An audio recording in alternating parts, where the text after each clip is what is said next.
Good morning, good afternoon, and good evening. Thank you for joining us right here. We're here for New Life Commission Live. As you know, we are an entity, an establishment that's about helping people to transform their lives. As you know, our vision is to comfort and encourage the discouraged to have courage, and encourage the discouraged to have confidence and courage. Our mission is to serve as a motivational mechanism, transforming lives in an inspirational way. I'm Terrence Burns.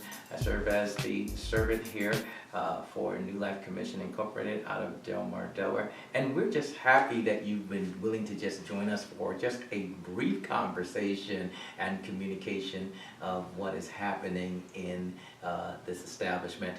I'm so glad to have Deidre West as my co-host here today, just to have some dialogue with some family and friends on things to come.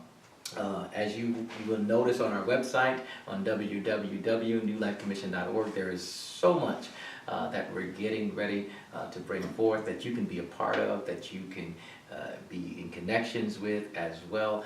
And we just look forward to you connecting with us in a spiritual, natural, and therapeutic way. Today I have some great people here with us that serves at our management and personnel here at New Life Commission. I'm so grateful to have Dave Gibson and his lovely, beautiful wife, Kimberly Gibson, and serve as our constitutional coordinator, as well as our one of our educational liaisons and advisors. And Kim is serving as our mass communications and publications specialist for our establishment as well. And I'm just going to allow them to kind of briefly say what's to come of a great educational moment for us that deals with our Constitution. So I'm just going to allow Deidre West to kind of, she'll just take it from there. Is that all right? But I'm excited that you all are here serving with us on our staff, but also serving in this moment of helping us actually get a better clarity of what information is there for us. So it's my pleasure to be here. Great, I'm glad. Thankful and blessed. Oh man, we are thankful and blessed. We're thankful and blessed. You hear that? We're thankful and blessed. Amen. Yes. Amen. Thank you. Hello, everybody. Thank you for tuning in with us and with Kim and David. Well, here we are. So, my first question for you is, how did you come to this place, and what made you get started with it? Well, it began roughly 4 years ago. Actually, Kim started it. She had met some people, and at the time they were having this class, and I don't remember how you found out about it, the constitutional class, when you originally took it. I am not really sure, except that meeting up with then Sheriff Jeff Christopher introduced us to several like-minded, constitutionally interested people, mostly because we were disappointed in our government, disappointed as we the people are not being represented as we are supposed to be represented. And it was expressed to me that there's a class to learn about the Constitution. So I took the class first, and it was a godsend learning what I did. I'm still learning every time I open the book, and then I got David interested in it. I gave him the DVDs that I had from the class, and he learned it, and we, through that, with a group of people that we were all together with in taking this class, we decided we need to get this out. We need to get the public more aware Yes. of their rights, what the government's job is, and what us as the people, we the people, our job is to make sure the government does their job. So that was how we became involved. We got in touch with the original Organization who started this, and they've helped us out, and we've branched out. We have several chapters in Delaware, there's a chapter in Maryland that's where it's being taught. It's right now currently taught in Berlin, Maryland.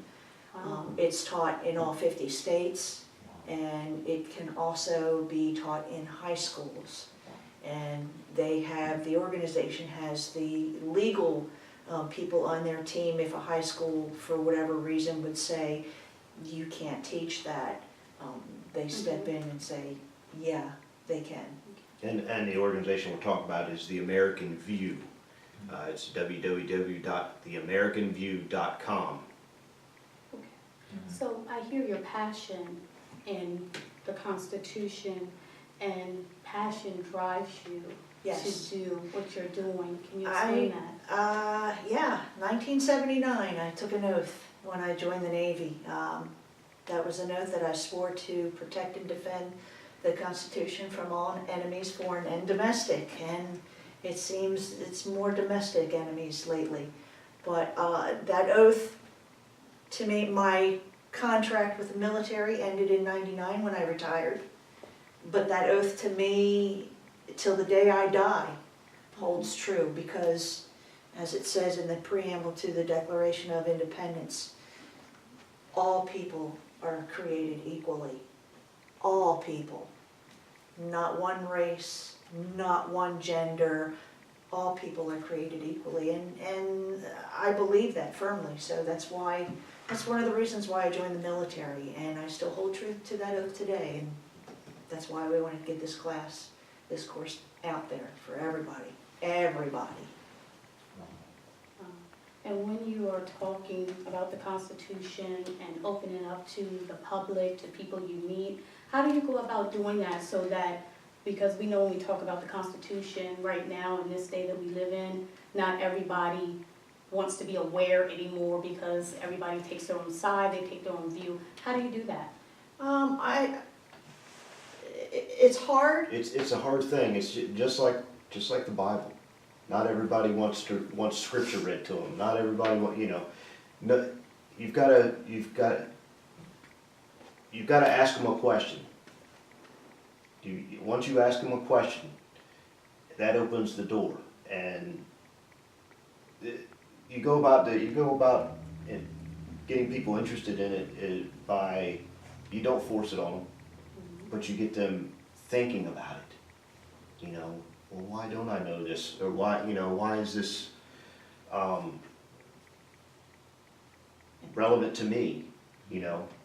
So once you get them thinking, then they're interested. They want to get involved, and that's I'm finding that's the same way with the Bible. Once you ask them a question, Jesus, whenever something was put to Jesus, he always answered with a question.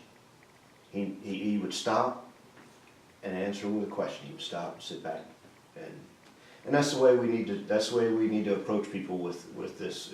It's not a full in your face type thing that we need to do. We need to get people interested, and once they're interested, then we can go at it.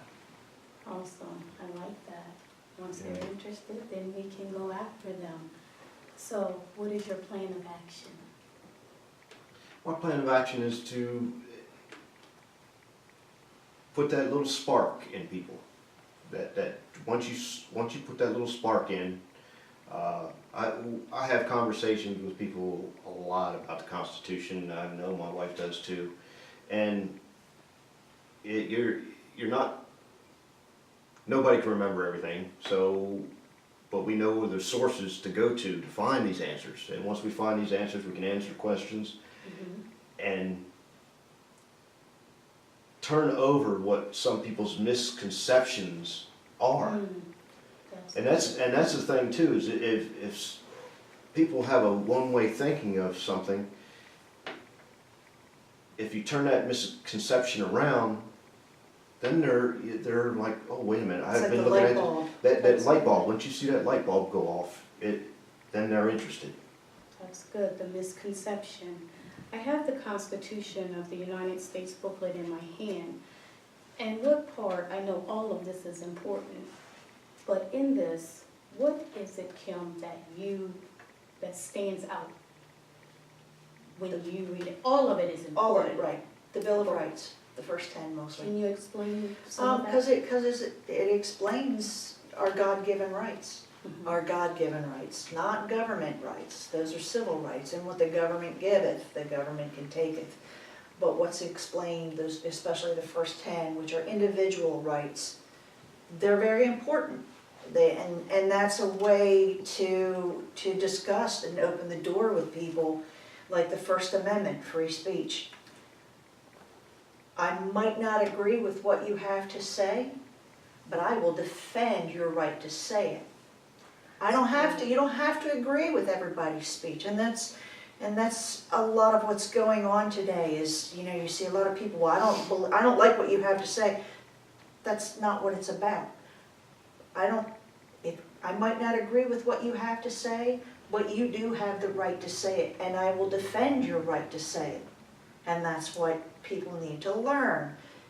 Nobody's trying to kill your right to say anything. What we're trying to, everybody has a right.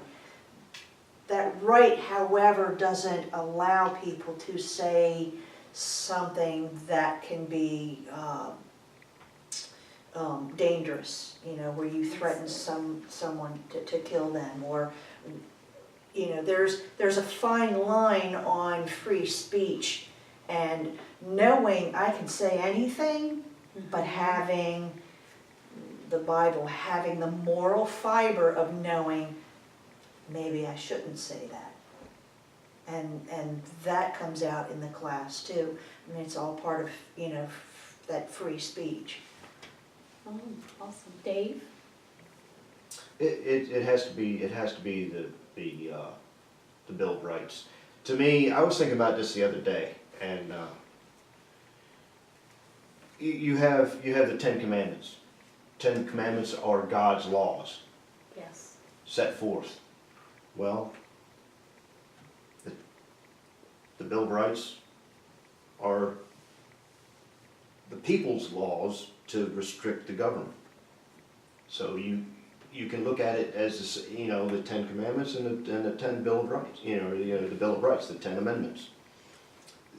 They interact with each other. Hand in hand.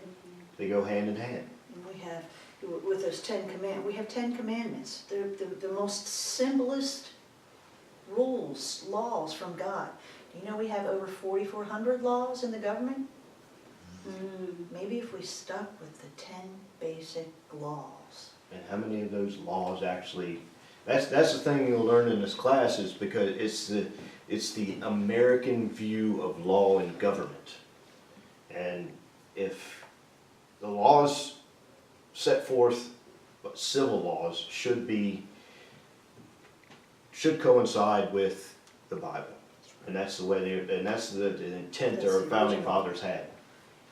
Is if it doesn't, if it goes against Natural law. natural law, the Bible, then it shouldn't be a law. Though we have quite a few of them that do not agree with that. Well, our laws that agree on that pretext that it's. Some of our earliest, 1839, I believe, is any law repugnant to the Constitution is null, should be considered null and void. So, if we stick with the framework, what our founders founded this country upon, then we shouldn't be, it's there. There's no gray area, it's black and white. This country was founded on Judeo-Christian beliefs, and our founding fathers believed that. I mean, you'll learn in this course that it wasn't revolutionary thinking that our founding fathers had. It was restored. Well, this class is restorative thinking. The founding fathers weren't, as I say, revolutionary thinking. They didn't just wake up Monday morning and go, aha, we're going to write all this stuff. No, they took documents dating back to 1064, the Magna Carta, the Tris, There's 7 documents that they based and learned. It wasn't on a whim. It wasn't on a whim. They learned, they read these documents that from England and what the people wanted and what the people demanded of the kings, and they wrote our Constitution. Our Constitution is the oldest Constitution still in existence. Love it. I'm sitting up here with passion. I think as I'm listening to this, I pulled up another scripture, Hosea 4:6. The first says, "My people are destroyed for a lack of knowledge, for a lack of consciousness, for a lack of not being conscious to something." What I love about what this brings in, a passion to come alive, a passion, because really when you look at the Constitution, it's living, it's not dead, because basically it shows life, what happens when we not only abide, but when we follow principles that will help us to know how to govern our purpose. I also think of what you're saying that was passionate even to me, is the character, the attributes of a contribution, but the attributes of it. It is a resource of how should we not only govern, but how should we move forward and forward. As you know, historically we've been in several transitions throughout the ages. We've been in several transitions throughout the ages, but even Jesus himself respected those men in authority, even when it was leading up to execution. But when you look at it, this Constitution, and especially in Delaware, where a lot of some of the notable people were actually a part of that Constitution discussion. We could list, but we will not name, but there were so many that were included in that. And as we begin to look at this and we begin to see it, they were passionate because they wanted their freedom of faith. We talk about religion, but when you really look at it, it was their freedom of their faith. Faith in resurrected, being independent, resurrected country, resurrected families, faith in God, family, faith in doing, when you work, you reap of your labor. I said your labor brings favor. And what we found is that the Constitution, the labor, brought so much favor. So I am happy for what we're getting ready to do on November 8th. And even after this, you will see more of our talks that we will have, that we will post even after the first class. We're going to be talking again to see the reactions and what did we get out of it, and bringing others to say, okay, what did we get out of it? And I'm really, really happy about this. But I was looking at the book myself, and it's hard for me to put it down at the table. I want to say this, and I kind of say this as a side note. Some of the greatest humble people that you will meet coming to your home, I felt patriotism. I felt like, I served my country too in the military and the United States Navy, and I felt it was such a passion for family, such a passion for just doing, to try to provide a sense of knowledge and information. And when I left, I felt so uplifted. I felt so lifted because of what we began to get passionate. And as you were showing me some of the video collection that you had, and how you even got started, and it drew you to Christ. Matter of fact, when you were sharing that with us here on a couple of weeks ago on Sunday, about how it drew you to Christ. And it was just amazing. But some of the greatest people you will ever meet.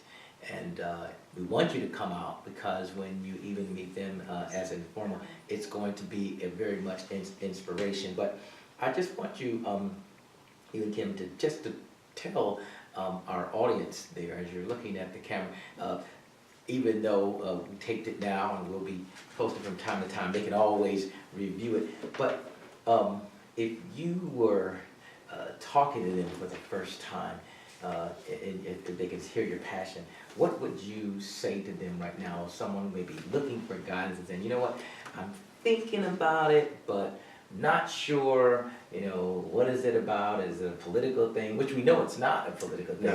It's not an R Yeah. or a D, Yes, it's everybody. everybody. As I said, we're all created equal. This is for everybody. The Constitution, it doesn't single out any political party. This is, the Constitution, what it is the few states that were around, the 13 colonies, they got together and they wrote up a contract Yes, called the Constitution, yes. basically telling the government, or creating the government, this is how you're gonna work things. This is how the states are going to do things.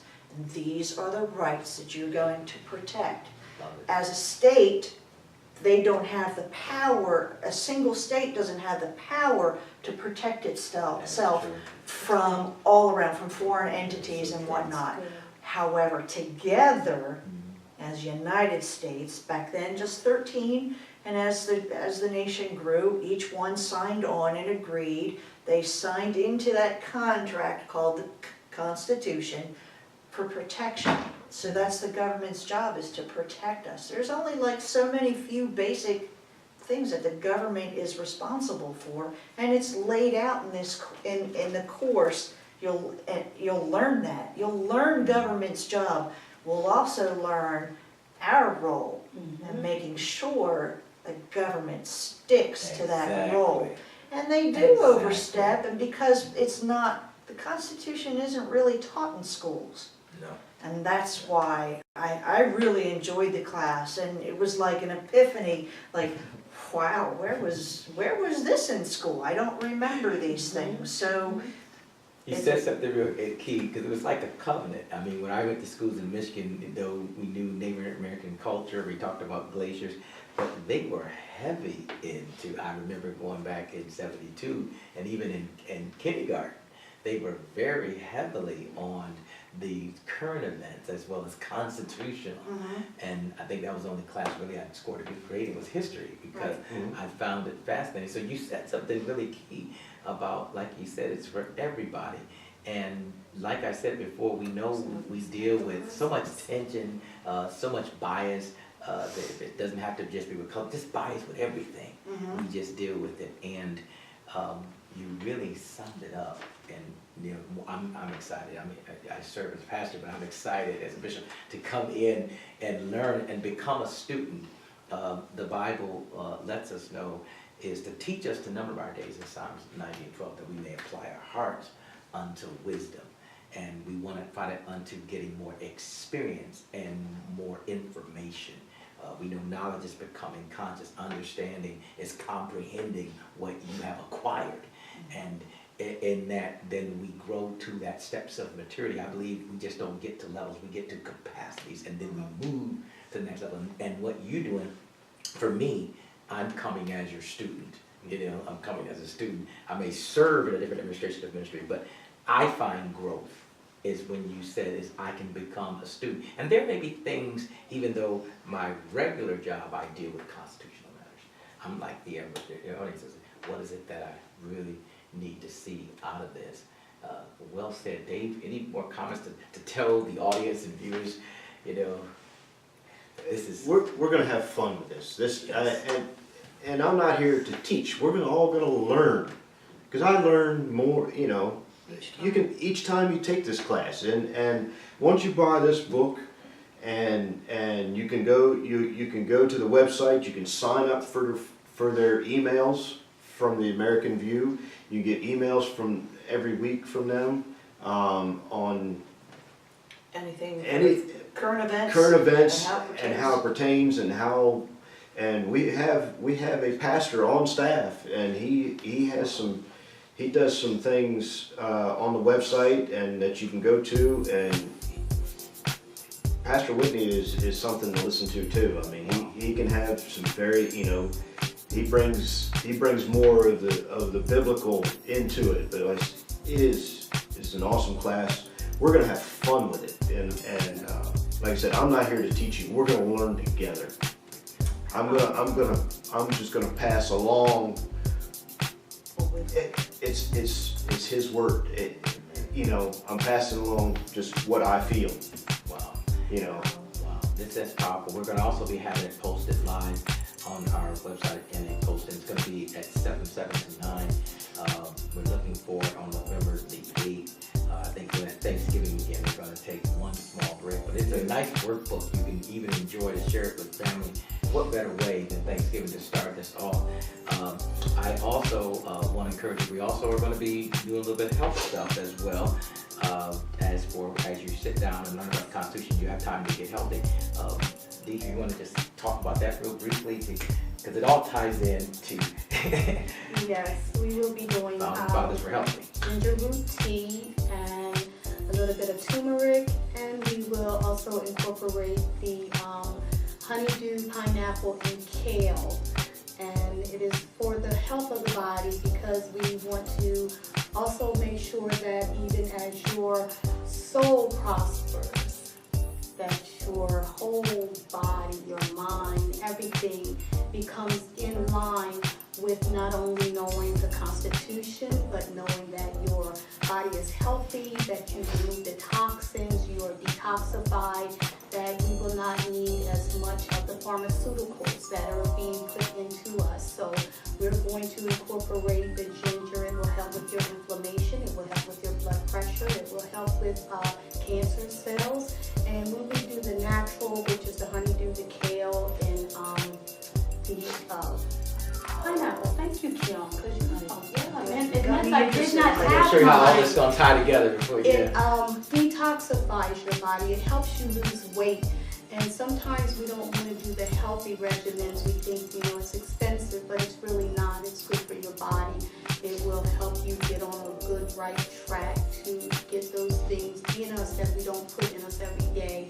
We don't eat the right things on a regular. But if you take one detoxification for one day, it will change your life. So join us. It's a feed the body, feed the mind experience. And you know why I incorporate that? Because our founding fathers were all into agriculture. So, like I said, and Delaware is being an ag state, and I'm glad we're including that. Feed the body and feed the mind, and it's And going feed the soul. and feed the soul, Feed the the soul. body, mind, and soul. So I am glad that you were with us on our first part, and like I said before, we're going to be, and even as we begin to post it on our Facebook site as well, my nephew Zach will be helping out, just giving some responses back to you. We'll make sure that we're communicating with you, and we are so excited. I have to say a little shout out. My daughter's been sitting over there watching with me over on the text, in her texting phone over there. But I'm glad that she stayed with Daddy a little bit while this interviewing over here. But she knows I love you, baby. I love my baby. But anyway, it was good. Like I said before, we really look forward for you joining us. And thank you, Leonard. Thank you, Kim. Thank you, Dave. We'll be coming back again, and we are excited. Also, as we come to our Vision and Action Sunday morning, he will be making another promo announcement as well as this Wednesday. And we are just excited. It's going to be a classroom setup, having fun, laughing, everything. And I am happy for you, so I am grateful. So that's it for us for now. EJ, thank you so much. Amen, for our multimedia manager for doing it. I want to thank you. So this will not be the last. We will fellowship and talk and dialogue some more.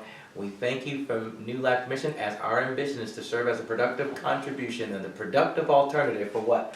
Productive solutions. Bye. Bye. Bye. Bye.